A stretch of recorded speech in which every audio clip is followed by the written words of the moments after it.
Assalamualaikum warahmatullahi wabarakatuh. Alhamdulillah nahmaduhu wa nasta'inuhu wa nastaghfiruh wa na'udzu billahi min syururi anfusina wa sayyiati a'malina. May yahdihillahu fala mudhillalah wa may yudlil fala hadiyalah. Allahumma shalli wa sallim wa barik ala sayyidina Muhammad wa ala alihi wa sahbihi wa wal amma ba'du. Ayyuhal ikhwah yang dirahmati Allah Subhanahu wa taala. Puji syukur kita panjatkan kehadirat Allah Subhanahu wa taala. Juga kita sampaikan salawat serta salam kepada baginda Nabi besar Muhammad sallallahu alaihi wasallam. Baik, insyaallah malam ini kita lanjutkan kajian kita Kitab Fathul Qarib, masih berkaitan dengan Kitabuz Zakah, tentang zakat. Yang minggu-minggu lalu sudah kita bahas apa itu zakat. Kemudian kita bahas juga tentang haul dan nisab. Haul yang artinya setahun, nisab merupakan standar atau batas minimal kapan diwajibkannya mengeluarkan zakat. Kita juga sudah bahas standar minimal atau kriteria zakat untuk zakat peternakan, kemudian buah-buahan atau pertanian, dan juga zakat dari emas dan perak. Kita lanjutkan dengan perkenaan pengarang musannif. Bismillahirrahmanirrahim. Faslun wa tuqawwamu urudut tijarati 'inda akhiril hauli bimasturiyat bih. Yang punya kitab bisa dilihat kitabnya. Wa tuqawwamu, dan dihargakan, urudut tijarati, barang-barang perdagangan, inda akhiril hauli, inda ketika akhiril hauli, di akhir tahun, bimasturiyat bihi, dengan harga yang dia beli ketika itu. Sawa'un kana thamanu malit tijaratin nisaban amla. Sawa'un, sama saja, kana thamanu malit tijarah, karena keadaan sama numali tijarati, harga harta barang dagangan itu nisoban amla, sudah masuk nisab atau tidak. Jadi barang perdagangan yang dikeluarkan zakatnya dihitung nisabnya, dihitung harganya kapan? Ketika dihitung jumlah totalnya di akhir haul, di akhir tahun, tapi menggunakan kurs atau harga ketika beli, bukan ketika saat itu. Karena kan harga fluktuatif ya. Mungkin beli sekarang satunya 20.000 mungkin, tapi setahun kemudian bisa jadi tambah naik. Emas aja begitu. Katanya emas lagi turun hari ini. Turun drastis katanya. Yang mau nyari emas kawin buru-buruan dah sekarang beli biar ada banyak kan. Lagi turun katanya. Kalau nggak percaya tanya Mas Parjo di depan. Jadi yang dibeli yang dihitung sesuai dengan ketika awal beli, bukan ketika dihitung di akhir. Sekalipun harga pada saat itu mungkin lebih mahal. Sawaun kana sama numalit tijarati nisaban amla, sama saja, sama pada awal itu, ketika awal pertama kali punya barang dagangan, dihitung per tahunnya itu udah masuk nisab ataupun enggak. Nanti nisabnya sama, ukuran nisabnya berapa? Nisab emas. Berapa kemarin emas? 85 gram, sekitar 85 gram nisabnya. Dihitung dengan harga. Kalau harga berapa? Ya taruhlah 1 gramnya kita buletin. Kalau dibuletin 1 juta kebanyakan, takutnya kelewatan. Taruhlah 900.000 biar di bawah. Kenapa dibuletin mundur? Bukan dibuletin ke atas. Kalau kita lebihin takutnya harusnya udah nyampe, kita anggap belum sampai. Mendingan kita bilang agak kurang, misalnya realnya harusnya 9,5, kita bilang 1 juta. Kita nganggapnya belum sampai nisab aja, padahal sudah. Tapi ketika harga realnya ternyata ini hakikatnya kita nggak tahu sebenarnya 9,5, kita bilang 900.000 atau 900-an per gramnya. Nah nanti ketika dia sudah nyampe 9,5, nah hakikatnya 900, sudah dapat belum? Dapat. Buat jaga-jaga. Fa in balagat qimatul urudi akhiral hauli nisaban zakaha wa illa fala. Fa in balagat, maka jika sudah sampai qimatul urudi, harga barang perdagangan itu, akhirul hauli pada akhir tahun nisaban nisabnya zakah maka dia zakatkan wa illa fa'ala. Tadi barang yang dipunyai harus 1 tahun, dimiliki selama 1 tahun. Ketika dihitung di akhir tahun selama 1 tahun kepemilikan itu ternyata jumlahnya sudah mencapai nisab. Aset barang dagangannya ini di total ternyata dinilai dengan uang seharga 85 gram emas sebanding dengan 85 gram emas. Zakah maka dia wajib mengeluarkan zakat. Wa illa fala, kalau dia itu nggak nyampe segitu, fala, nggak perlu dikeluarkan zakatnya. Sekali lagi dihitung harganya harga kapan?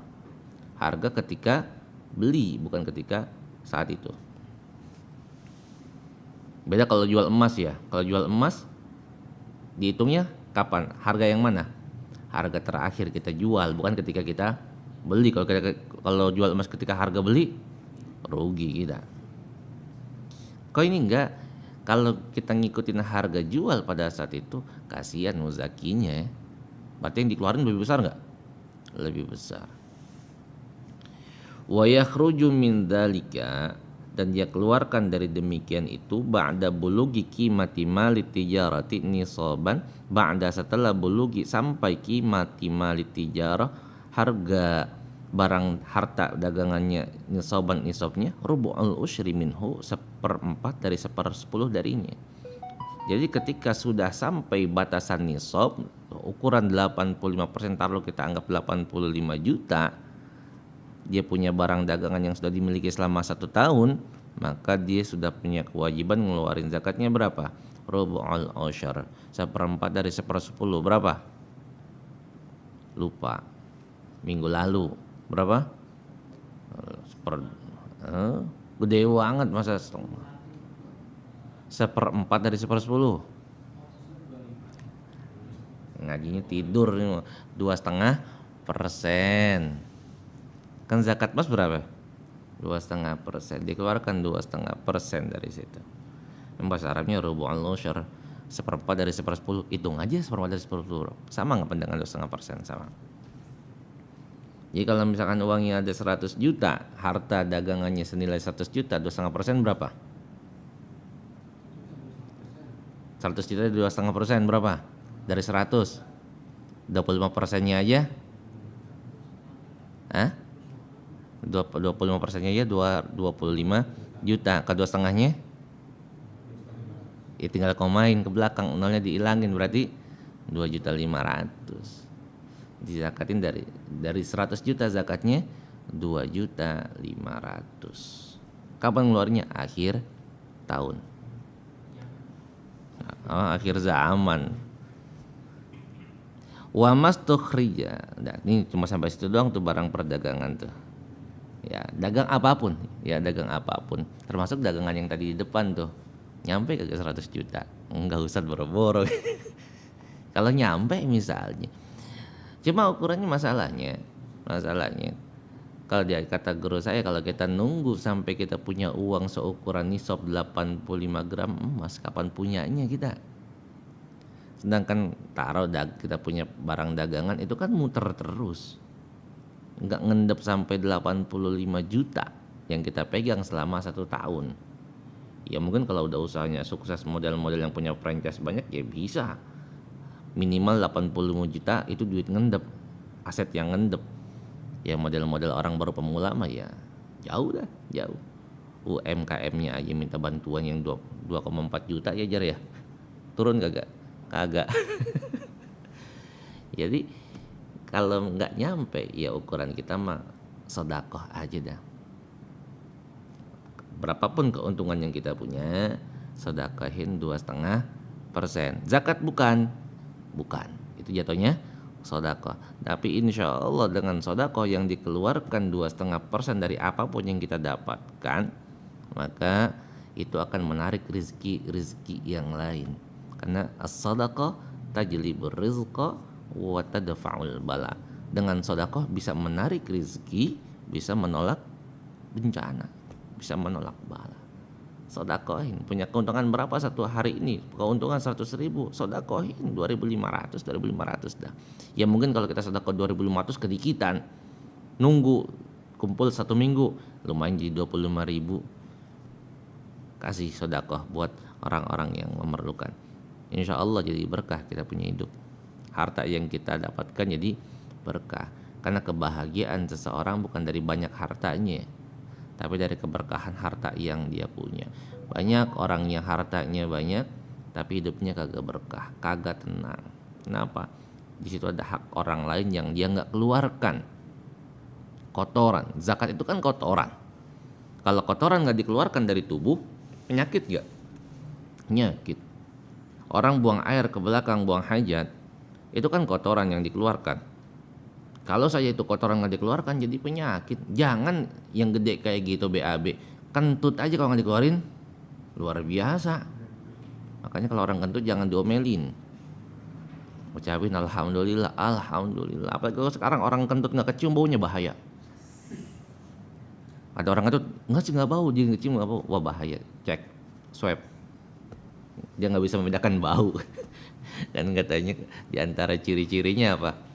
Nggak bisa rasa, nggak bisa indera perasanya hilang gitu ya. Kalau orang kentut banyak banget dia masih normal diem aja begitu. Ya baik. Alhamdulillah masih bisa kentut. Itu kotoran kita keluarin.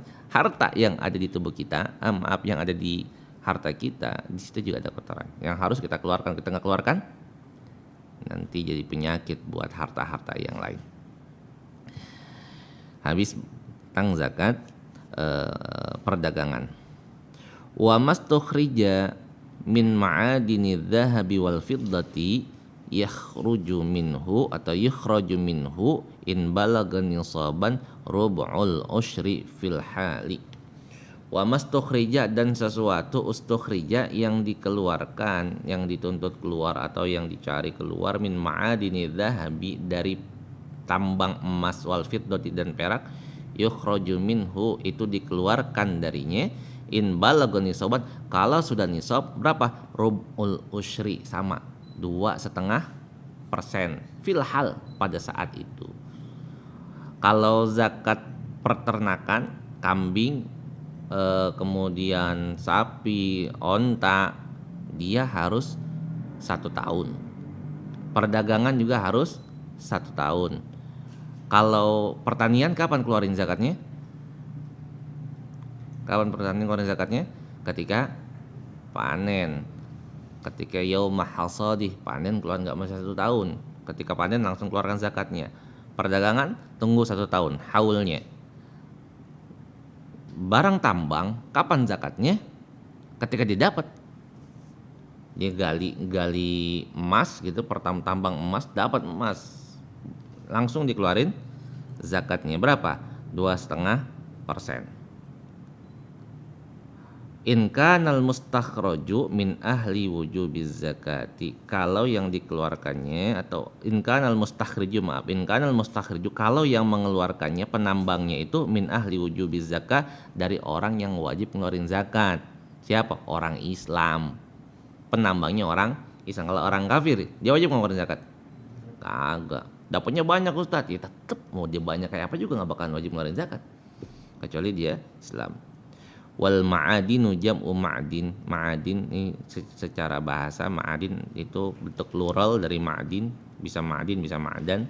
Ismun limakanin, itu satu tempat, nama untuk satu tempat. Khalaqallahu ta'ala fi, yang Allah ciptakan di dalamnya, min mawatin au milkin, dari mawat, tanah tak bertuan, au milkin atau tanah yang ada tuannya. Ini barang tambang itu maksudnya satu tempat yang Allah ciptakan, di dalamnya ada emas dan perak, baik itu tempat, baik itu medan tambang itu termasuk milik pribadi kah, atau yang nggak ketahuan punya siapa, ihya umawat, itu namanya tempat tambang. Wa ma yujadu minar rikaz, wa ma yujadu, dan sesuatu yang didapati minar rikazi, dari rikaz. Apa sih rikaz? Apa rikaz? Kalau ini pelajaran SMP, kalau masih ingat, pernah SMP enggak? Apa loncat? Pelajaran SMP. Sekarang mungkin kadang-kadang pelajaran SMP udah masuk ke SD kali. Kan sekarang anak-anak SD pelajaran SMA masuk ke SD. Saya pernah ngajar SMA, ngajar PPKN. Pas saya lihat pelajaran SD PPKN-nya lah sama. Berarti anak sekarang pintar-pintar ya. Pelajaran SMA dimasukin ke SD. Kalau dia nggak kuat jebol, dia punya prosesor. Yang ngajar yang pusing itu akhirnya tuh anak dipaksa untuk bisa. Rikaz itu barang temuan. Kalau ma'din barang tambang, rikaz barang temuan. Nemunya di mana? Ya bukan di jalanan, bukan. Wa huwa dafinul jahiliyah, itu barang pendeman orang-orang jahiliyah. Kalau kata kita harta karung, harta karun atau harta karun. Wa hiyal halatul lati kanat 'alaiha al-'arabu qabla al-islami minal jahli billahi wa rasulihi wa syara'il islam. Wa hiyal halah, dan itu keadaan allati kanat 'alaiha al-'arabu, yang terjadi pada masa orang-orang Arab qabla al-islami, sebelum Islam, minal jahli, dari kebodohan mereka, billah, terhadap Allah, wa rasuli, dan rasulnya, wa syara'il islam, dan syariat Islam. Jadi disebut jahiliyah bukan itu orang bodoh, bukan. Ada masa-masa jahiliyah. Jahil artinya apa? Bodoh. Kalau kita lihat orang Arab itu bukan orang bodoh secara pemikiran. Dia cerdas. Ya kalau dia nggak cerdas, lihat itu segala gunung dia bikin rumah. Cerdas nggak? Cerdas luar biasa. Kalau untuk secara duniawi. Tapi dia bodoh, dia nggak tahu masalah Allah. Dia nggak beriman kepada Rasulullah. Dia nggak paham tentang hukum-hukum Islam, syariat Islam, maka disebut masa-masa jahiliyah. Nah, dafin di sini, barang tambang di sini, barang temuan di sini yang disimpan dalam tanah, itu simpanan orang-orang masa-masa jahiliyah, kata pengarang. Ya, kalau orang lagi gali-gali begitu, orang taruhlah zaman Majapahit misal begitu, ada orang zaman Majapahit, kan zaman dulu belum ada bank. Kalau dia simpen di bawah kasur, di bawah bantal, ada orang ngegerebek rumah, diangkat bantalnya, dapetin duit, dapetin emas, diambil. Akhirnya tanamnya di mana disimpan? Di tanah. Orang-orang dulu begitu kan, dia ambil bambu, dia belah bambu, dimasukin emasnya dalam bambu, dia tutup bambu, dipendam dalam tanah. Sampai mati itu nggak digali lagi. Sampai anak-anak cucunya lama, pas dia iseng-iseng lagi ngegali mau bikin got misalnya, ketemu ada emas nih banyak, emas benar nih mah. Digali, rupanya ada sekian kilo, barang nemu namanya tuh. Fafihi ay ar-rikazi, maka di sana di dalam rikaz itu barang teman al-khumusu, zakatnya khumus 1/5. Berapa itu 1/5? Berapa persen? 1/5 berapa persen? 20%. 1/5 20%. Kalau tadi kan 1/4 dari 1/10, 1/4 1/10, 1/4-nya aja 25, dipersepuluhin lagi jadi 2,5 begitu. 2,5%, ini 1/5, berarti 20%. Lah gede banget Ustaz, zakatnya 20%.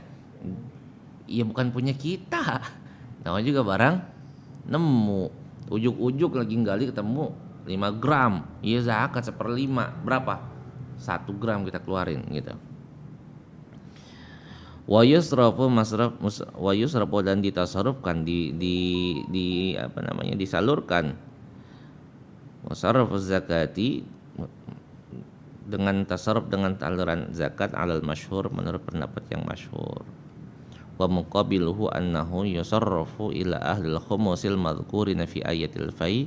Wa muqabilu, dan lawanannya bahwasanya yusarrafu itu ditasarrufkan, disalurkan, min ila ahlil khumus, kepada orang-orang yang mendapatkan 1/5 al-mazkurin yang disebutkan fi ayatil fai. Ada ayat tentang fai khusus, nanti kan ketemu insyaallah di tafsir. Faslun, fasal. Wa tajibu zakatul fitri wa yuqalu laha zakatul fitrati ay khalqati bi thalathati asya'a. Wa tajibu zakatul fitri, wajib zakat fitrah. Zakat fitrah, wa yuqalu laha, dikatakan juga zakatul fitri, ada yang bilang zakat fitri, ada yang bilang zakat fitrah, ay khalqah, maksudnya badan. Ada yang bilang zakat fitrah, ada yang bilang zakat badan. Karena ini berbeda dengan pembahasan zakat yang sebelumnya. Yang sebelumnya zakat berkaitan dengan apa? Harta, mal. Kalau ini badan. Jadi ada yang bilang zakat fitrah, ada yang bilang zakat badan, ada yang bilang zakat khalqah, ada yang bilang zakat puasa. Karena memang bayarnya kapan? Ketika bulan Ramadan, bulan puasa. Kapan wajib zakat fitrah? Di sini bisalah tati asya'a, dengan sebab 3 perkara. Al-Islamu, yang pertama Islam. Fala fitrata ala kafirin asliyin, maka enggak wajib zakat fitrah buat orang kafir asli. Orang kafir wajib zakat fitrah kagak. Illa fi raqiqihi wa qaribuhul muslimin, kecuali untuk budaknya atau juga untuk orang yang hampir masuk Islam atau orang yang baru masuk Islam. Wajib kan zakat fitrah, wajib. Dan dia nanti nerima enggak, dia mu'alaf kita kasih gitu. Sepanjang dia masih Islam, dia punya wajib ngeluarin zakat, dia punya hak juga untuk terima, ya kasih lagi. Wa bi ghurubi syamsi min akhiri yaumin min syahri Ramadan. Syarat kedua yang mewajibkan zakat fitrah, terbenamnya matahari di akhir bulan Ramadan. Di zakat fitrah, orang kena kewajiban zakat fitrah kalau dia sampai masih menyaksikan akhir bulan Ramadan, malam takbiran. Wahina izin, dan kan pada saat ini fatakhruju zakatul fitri, maka dikeluarkan zakat fitri amman mata ba'dal ghurubi, bagi orang yang mati setelah terbenam matahari, itu nama nulida ba'dahu, tidak orang yang lahir setelah terbenam matahari. Kalau ada orang pas malam takbiran, habis maghrib meninggal, wajib gak zakat fitrah? Wajib, karena dia masih berada di bulan Ramadan, menyaksikan, walaupun dia gak ngelihat, maksudnya masih merasakan terbenam matahari di akhir bulan Ramadan, wajib dia zakat fitrah. Karena zakat fitrah kan terakhir kapan waktunya? Sebelum khatib naik mimbar, berarti dia masih punya kewajiban tuh. Berbeda dengan mereka yang lahir setelah matahari terbenam. Berarti lahirnya di bulan apa dia? Tuh anak. Bulan Syawal. Kena gak zakat fitrah? Enggak. Kalau lahir sebelumnya H-1 masih kena.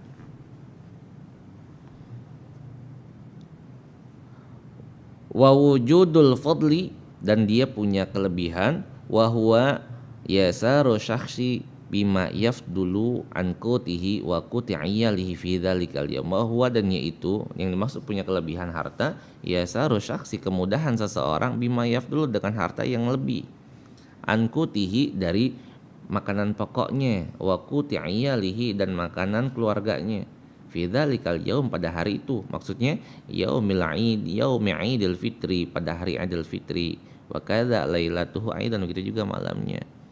Syarat zakat fitrah, dia pertama Islam, yang kedua merasakan terbenamnya matahari di bulan Ramadan, yang ketiga ketika hari raya dia punya barang yang dia makan. Kalau udah ada bayangan ketika hari raya dia kagak punya makanan, gak punya sesuatu yang biasa dia makan, yang bisa dia makan, maka dia gak wajib zakat fitrah. Orang yang kayak gitu mah wajib atau berhak mendapatkan zakat. Ya kalau ukuran-ukuran kita zaman sekarang mungkin kita belum ngelihat dah ada orang yang pas hari raya kagak bisa makan. Alhamdulillah kalau sekarang, apalagi sekarang orang beras banyak banget. Coba tanya orang Jakarta, berasnya banyak. Orang setiap minggu dapat itu sampai kutuan, dapat beras lagi sekarang. Ini kalau ada orang yang nggak punya, ya dia nggak punya kewajiban ngeluarin zakat. Gimana kalau orang zakat dari awal bulan Ramadan? Boleh kagak? Boleh nggak zakat dari awal bulan Ramadan? Zakat fitrah. Ada sebagian pendapat ulama mengatakan waktu zakat fitrah itu memang terbagi beberapa. Ada yang mengatakan waktu jawaz, waktu yang boleh-boleh saja dikeluarkan zakat fitrah dari awal bulan Ramadan. Ada yang waktu yang sangat disunnahkan, kapan? Sebelum naik mimbar, habis subuh sebelum khatib naik, itu bagi-bagi zakat, atau malam takbiran, itu cakep. Karena dipakainya buat kapan? Kan buat lebaran. Zakat fitrah itu tujuannya buat apa? Buat lebaran. Kalau ngasihnya di awal Ramadan, ntar dipakai buat apa? Buat buka puasa bersama. Pas lebaran punya kagak? Ya keburu habis. Tujuan zakat fitrah kan ke sana tujuannya. Ketika kita Ramadan, kita puasa, kita ngerasain lapar, kita tahu orang lain banyak yang gak makan gara-gara dia lapar. Dia lapar bukan dia gak makan karena dia puasa, bukan. Tapi dia lapar karena dia kagak punya makan betul-betul yang nggak ada yang bisa dia makan. Nah kita nggak makan, kita lapar nggak makan bukan karena nggak punya, tapi kita puasa. Akhirnya kita bisa merasakan apa yang mereka rasakan. Apa itu? Rasa lapar. Karena kita merasakan rasa lapar mereka, dianjurkan bahkan diperintahkan dalam Islam untuk mengeluarkan zakat. Kita keluarkan zakat, kita kasih sama mereka pas hari raya supaya mereka bisa merasakan apa yang kita rasakan, apa perut kenyang dan bersenang-senang pada hari itu. Itu hebatnya ajaran Islam. Enggak melulu berbicara hubungan secara vertikal kepada Allah, tapi juga berbicara hubungan horizontal. Ketika ada perintah untuk mendirikan sholat, biasanya diiringi dengan perintah zakat atau infak, sedekah. Hakimis sholat wa itaiz zakat. Dirikan sholat, tunaikan zakat. Alladzina yuqimuna sholat wa yunfikuna mimma razaqnahum. Orang-orang yang mendirikan sholat dan menginfakkan apa yang telah kami rezekikan. Selalu tuh hubungan secara vertikal kepada Allah, Allah perintahkan. Tapi Allah nggak melupakan perintah untuk kita berhubungan secara horizontal sesama manusia. Soal kan hubungan vertikal kita kepada Allah, hubungan kita langsung mutlak pribadi kepada Allah. Tapi ketika zakat, satu sisi itu adalah perintah Allah, tapi di sisi lain ini berkaitan dengan sesama manusia, hubungan bersosial. Itu hebatnya Islam. Makanya kalau kita nggak jalani itu Al-Quran yang model kayak begitu, perintah-perintah kayak gitu, sama aja kita melecehkan Al-Quran. Kita marah sama orang-orang yang melecehkan Nabi kita. Kita marah orang-orang yang melecehkan Al-Quran, kitab suci kita. Tapi kita lupa kadang-kadang kita sendiri yang melecehkan Al-Quran atau kitab suci kita. Dengan cara apa? Banyak banget kita baca itu Al-Quran ayatnya, ada perintah-perintah di sana dan juga ada larangan. Kenapa kita kerjain itu perintah, malah kita kerjain larangan? Melecehkan gak namanya? Melecehkan. Ada peraturan ketika keluar rumah berhadapan dengan orang banyak di jalan, perintahnya pakai masker. Ente diri nggak pakai masker, melecehkan nggak? Melecehkan, itu peraturannya sama. Al-Quran ada peraturannya, ada larangannya. Ente nggak laksanakan itu yang ada di dalamnya, melecehkan. Padahal kita yang punya itu kitab suci. Kalau itu Al-Quran isinya bukan kita yang ngejalanin, siapa yang ngejalanin? Masa orang lain kan kagak. Jadi boleh-boleh saja mengeluarkan zakat ketika di awal Ramadan. Tapi biasanya amil mentasarrufkannya, membaginya, menyalurkannya kapan? Malam takbiran. Kalau sampai sudah lewat salat Id, boleh nggak ngeluarin zakat? Nggak boleh. Zakatnya sah nggak? Nggak sah. Hati-hati tuh yang jadi amil. Orang-orang yang ngumpulin zakat fitrah, kalau udah malam, udah mendingan gak usah nerima. Jangan dikoordinir lagi, anterin langsung ke orang yang berhak. Kan biasanya kita koordinir, kita kumpulin jadi satu, baru dipecah sesuai dengan porsinya, ada 8 golongan kalau ada, kita bagi mereka. Udah dibagi-bagi siangnya, hari terakhir Ramadan, malam ada lagi yang nganterin. Cuma 3,5 liter. Mau kita kasih siapa? Kita pecah lagi. Data di situ ada 100 orang. Masa 3,5 liter kita bagi 100, sarang berapa biji itu beras? Udah, daripada repot mendingan dianterin ke orangnya langsung.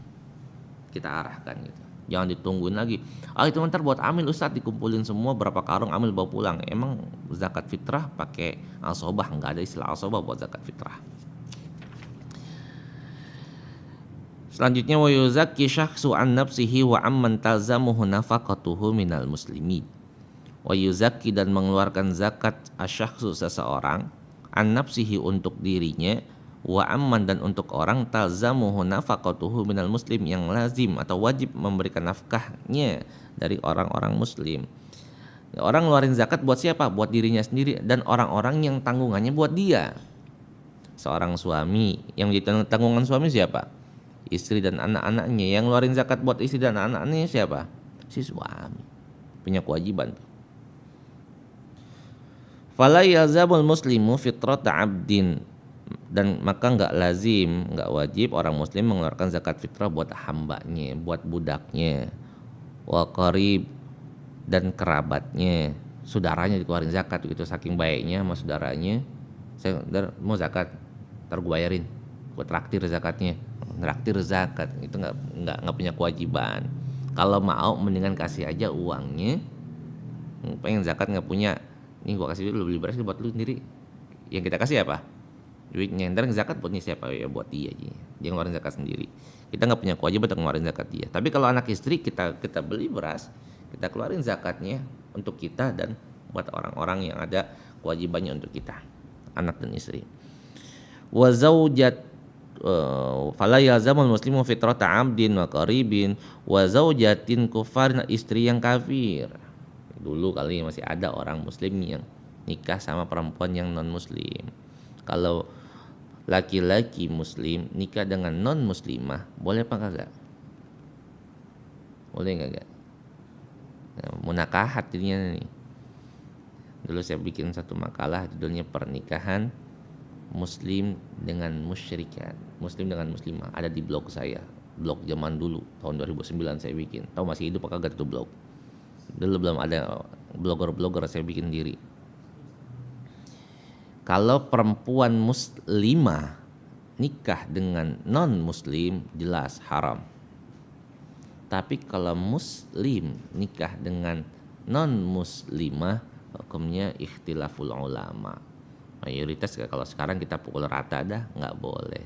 Ini berbicara masalah dulu ada misalnya salah satu istrinya yang kafir, yang masih non muslim, yang dikeluarin zakat siapa?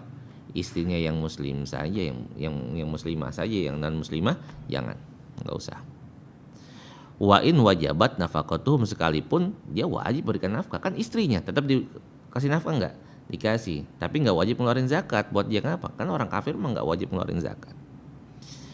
Wa idza wajabatil fitratu 'ala syakhsi fayakhruju, maka kalau wajib fitrah, zakat fitrah terhadap seseorang, fayakhruju sa'an min quti baladihi, maka dia keluarkan 1 sa' dari makanan pokok kampungnya, negerinya. 1 sa' ukuran kita ada yang mengatakan 3,5 liter, ada yang mengatakan kalau mazhab Imam Abu Hanifah sekitar 5 liter.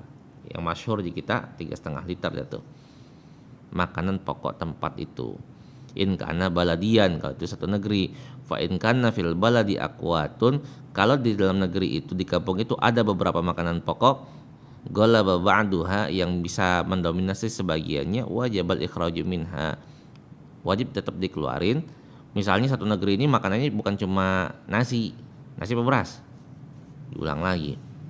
Nasi yang berasal dari beras. Kita kan makannya nasi dari beras tuh, makanan pokok kita. Kalau lah satu negara, makanan pokoknya satu kampung, makanan pokoknya nggak cuma itu, berbagai macam jenis. Misalnya bubur jagung ini itu. Mana yang dikeluarin zakatnya? Apa saja yang mendominasi. Misalnya mendominasi jagung ya jagung, yang mendominasi sagu ya sagu, dikeluarkan zakatnya dari sana. Bentuk makanan, bukan bentuk uang, hukum asalnya. Walau kana syakhsu fi badiyatin, dan kalaulah seseorang ada fi badiyah, di pegunungan atau di hutan laku, tafiha, yang kagak ada makanan pokok di sana, ukhrija min quti aqrabil biladi ilaihi, maka dikeluarkan dari makanan pokok yang terdekat dari kampungnya. Di situ ente ada di gunung makannya apa? Ya makan dedaunan kayak kambing, asal dapat aja begitu, vegetarian, survivor lagi. Dia harus survive di tengah hutan. Cuma ini kebangetan emang di tengah hutan sampai setahunan. Ketemu bulan Ramadan pengen ngeluarin zakat misalnya, dia bingung ngeluarin zakatnya apa, makanan pokoknya apa, yang dikasih siapa juga. Maka zakat yang dikeluarkan disesuaikan dengan daerah terdekat. Misalnya di tepi gunung itu ada perkampungan, dia biasa makanan pokoknya beras, bukan nasi. Ya, makanan pokoknya nasi dari beras, dikeluarin lah zakatnya dari beras. Waman lam yusir bisa'in, kalau orang yang kagak sanggup untuk ngasih 1 sa', 3,5 liter, bal bi ba'dihi, bahkan dengan sebagiannya saja, lazimahu dzalikal ba'du, maka dia mesti dikeluarin sebagiannya itu. Normalnya kan 3,5 liter dia cuma punya 2 liter, sisanya ada yang lain, ya keluarin tuh sedapatnya. Wa qadruhu ay as-sa'i, dan ukuran 1 sa' apa, khamsatu artalin wa thuluthu bil iraqi, 5/3 liter, ukuran literan Irak. Ukuran kita 3,5 liter. Wa sabaqa bayanu ritli al-iraqi fi nisabiz zuru'i, sudah lewat penjelasan liter Irak pada waktu membahas nisab az-zuru', nisab pertanian.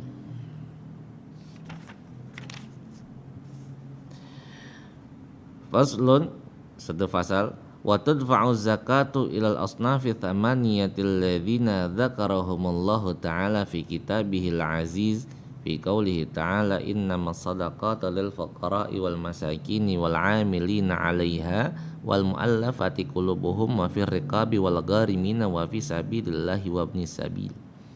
Wa tudfa'u zakah, dan zakat itu diserahkan ilal asnafis tsamaniyah kepada 8 golongan alladzina dzakarahumullah yang telah Allah sebutkan fi kitabihil aziz dalam kitab yang mulia di Al-Qur'an, fi qoulihi ta'ala innamas shadaqah ila akhiri, dalam firman Allah Ta'ala sesungguhnya hanya saja sedekah diberikan kepada 8 golongan.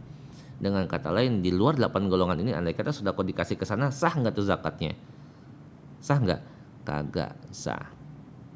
Karena nanti diantaranya ada amil harus ngerti 8 golongan ini, jangan sampai salah menyalurkan zakat. Kalau sampai salah menyalurkan zakatnya, maka zakat muzaki, orang yang ngeluarin zakat itu jadi enggak sah. Yang menanggung siapa? Orang yang menyalurkan. Siapa saja yang berhak menerima zakat berdasarkan Al-Quran? Lil fuqara, yang pertama orang fakir, wal masakin, yang kedua orang miskin. Masakini, orang masakin itu berarti miskin. Bahasa Arab tuh, masakini artinya miskin. Ente mau jadi orang masakini? Masakini apa masa kuno? Masakini miskin berarti. Wal 'amilina 'alaiha, dan orang-orang amil yang mengumpulkan zakat. Wal mu'allafati qulubuhum, selanjutnya orang yang dilunakkan hatinya, mu'allaf. Wa fir riqab, selanjutnya riqab itu budak. Wal gharimina, dan garim, orang yang berhutang. Wa fi sabilillah, yang ketujuh sabilillah, wa ibnis sabil, dan yang kedelapan ibnu sabil. Ini 8 golongan yang berhak menerima zakat, di luar itu enggak. Ila akhirih, sampai akhirnya. Wa huwa zahirun, ini sudah cukup jelas. Ghaniyun an syarhi, kagak perlu dijelasin lagi kata pengarang. Illa ma'rifatal asnafil madhkurah, kecuali definisinya saja dari 8 golongan ini. Kata pengarang udah jelas nih, zakat diberikan kepada 8 golongan tadi, udah paham semua. Di luar itu berarti boleh kagak? Kagak boleh. Sekarang cuma sekedar kita pengen tahu kategori fakir itu apa, siapa orang yang disebut orang fakir, siapa sih orang miskin. Kata pengarang, fal fakiru, maka orang fakir fi zakat, di dalam bab zakat, huwallazi lama lalahu wala kasaba yaqa'u mauqi'an fin hajatihi. Huwallazi, itu orang yang lama lalahu, kagak punya harta, wala kasaba, dan juga kagak punya usaha, yaqa'u mauqi'an min hajatihi, yang bisa memenuhi hajatnya. Itu orang fakir, kerja kagak, duit kagak gablek, ya boro-boro mau makan, fakir tuh namanya. Dia untuk memenuhi hajat dia kagak punya, kerja kagak, kartu prakerja boro-boro, handphone kagak punya, nggak bisa daftar, dia nggak bisa ke aku di prakerjanya. Kalau masih prakerja masih mending punya penghasilan dapat. Amma fakir al-uraya fa huwa man lanak dabiyadihi. Ada fakir di bab uraya nanti, itu orang yang nggak megang duit di tangannya, tapi di tempat yang lain dia punya duit. Ini nggak termasuk. Tapi fakir bab zakat, orang yang kagak punya penghasilan, kagak punya duit, nggak punya harta, sehingga dia nggak bisa memenuhi kebutuhannya, itu namanya fakir. Orang yang kayak gini berhak menerima zakat. Wal miskin, dan orang miskin itu man qadara ala malin, dia punya harta, au kasabin, atau punya usaha, yaqa'u kullun minhuma mauqi'an min kifayatihi, yang bisa untuk memenuhi kebutuhannya dari kecukupannya, wala yakfi, tapi nggak bisa cukup. Maksudnya dia punya kerjaan, punya penghasilan sih, tapi penghasilan yang dia dapat dari pekerjaannya itu nggak bisa memenuhi kebutuhan dia sehari-hari. Kaman yahtaju ila asyarati darahima wa indahu sab'atun, seperti orang yang dia sebetulnya sehari-harinya butuh 10 dirham. Kebutuhan dia, pengeluaran dia untuk satu hari 10 dirham, tapi pendapatan dia seharinya 7 dirham, kan kurang.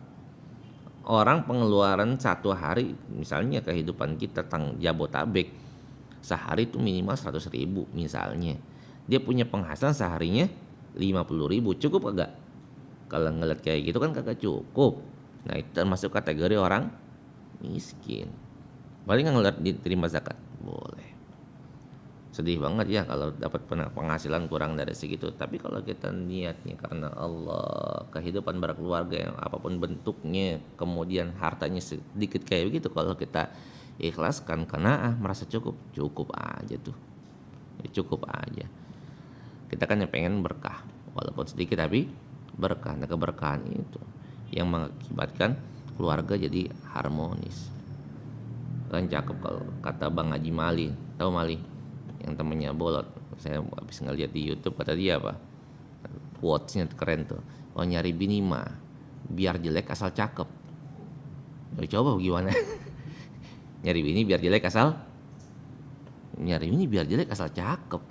Dia jelek tapi cakep. Maksudnya secara fisik boleh dia jelek, tapi dia punya akhlak cakep.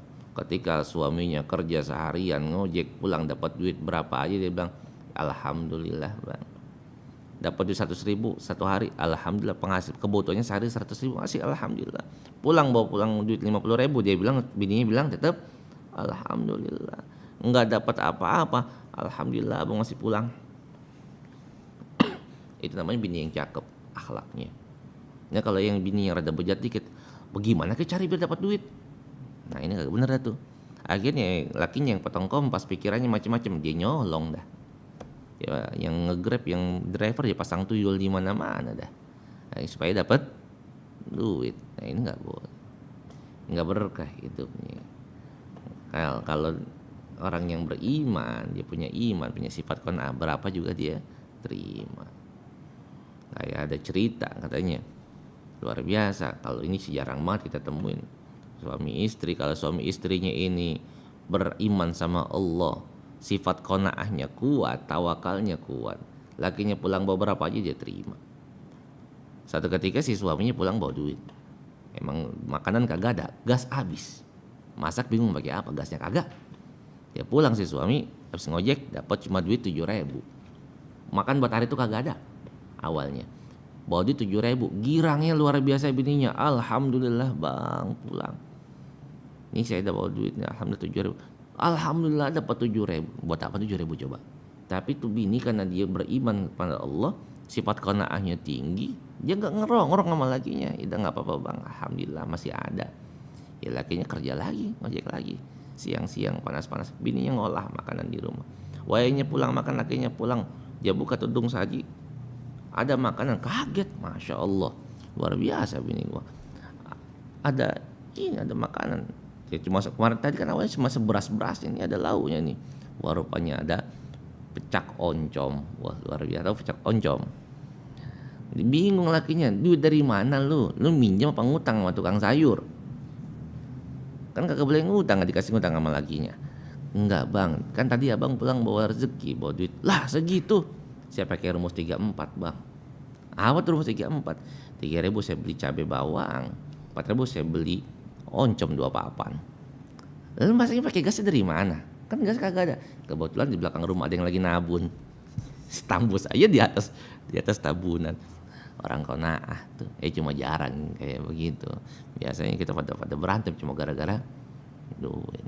Kan ketika berkeluarga suami istri ada masalah, dia sabar luar biasa pahalanya. Allah akan tambah. Nah, kemiskinan yang dihadapi oleh orang ketika dia punya pendapatan sedikit, dengan cara bersyukur Allah akan tambahkan rezekinya. Dia nggak akan jadi mustahik nantinya. Kalau dia bersyukur, awalnya mustahik kan, berhak menerima zakat karena dia orang miskin.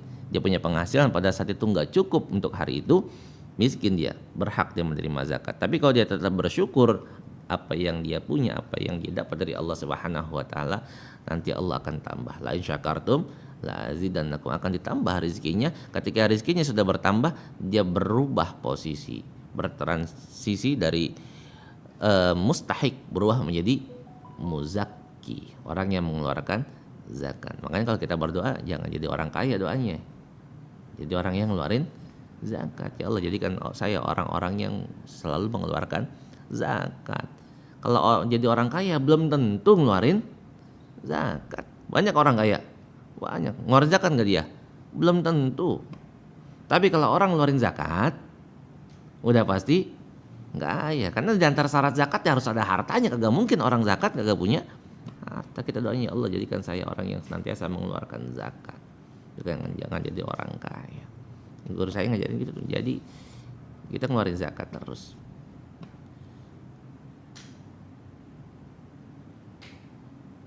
Kalau zaman-zaman musim kurban, kita doanya jadi orang yang kurban.